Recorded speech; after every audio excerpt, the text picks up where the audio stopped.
দাঁড় করানো লরি থেকে আটক 1 কোটি টাকার ইয়াবা ট্যাবলেট, গ্রেপ্তার 2 জন। রাজ্য পুলিশের চরম দুর্বলতার কারণে মেঘালয় থেকে 1 কোটি টাকার ইয়াবা ট্যাবলেট নিয়ে বিভিন্ন নাকা পয়েন্টে অতিক্রম করে আগরতলায় এসে পাচারের জন্য বসেছিল লরি চালক এবং সহচালক।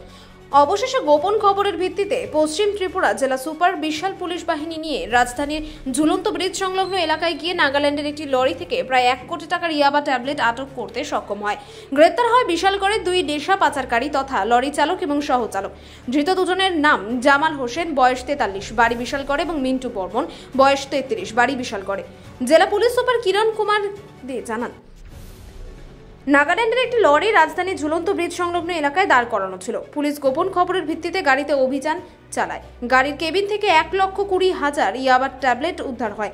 প্রাথমিক জিজ্ঞাসাবাদে জানা গেছে, গাড়িটি মেঘালয় থেকে সিমেন্ট বোঝাই করে সোনামুড়া যাওয়ার উদ্দেশ্যে রওনা হয়েছিল, কিন্তু গাড়িতে ইয়াবা ট্যাবলেট ছিল। কোথা থেকে কিভাবে ইয়াবা ট্যাবলেটগুলি গাড়ির চালক এবং সহচালক পাচারের উদ্দেশ্যে নিয়ে যাচ্ছিল সে বিষয়ে এখনো কোনো স্পষ্ট হয়নি। তবে গাড়ি থেকে উদ্ধার হওয়া ইয়াবা ট্যাবলেট পুলিশ আটক করেছে। চালক এবং সহচালককে আটক করেছে পুলিশ। পুলিশ গাড়িটি হেফাজতে নেয়। গাড়ির নম্বর NL01AJ0403। জেলা পুলিশ সুপার আরও জানান, ধৃত দুজনের বিরুদ্ধে NDPS ধারা অনুযায়ী মামলা হতে নেওয়া হয়েছে, আর তাদের জিজ্ঞাসাবাদ চালিয়ে বাকি জড়িতদের অবিলম্বে জেলে তোলা।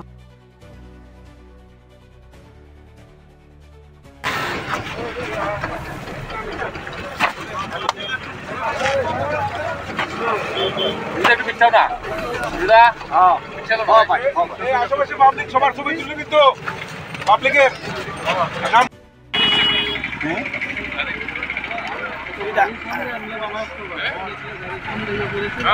ఇది এক লোকের নামায় লাও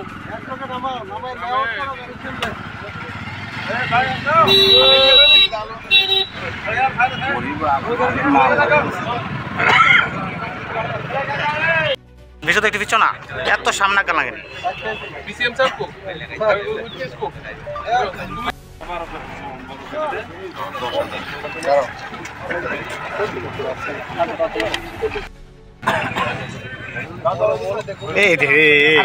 একটা স্বভাব জানাস নি পিকচারিছি তোমার তার আগা এমনি করে যাবেন বাস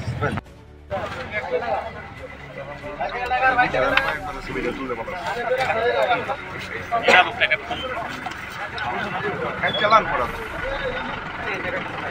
আপু দেখে চালান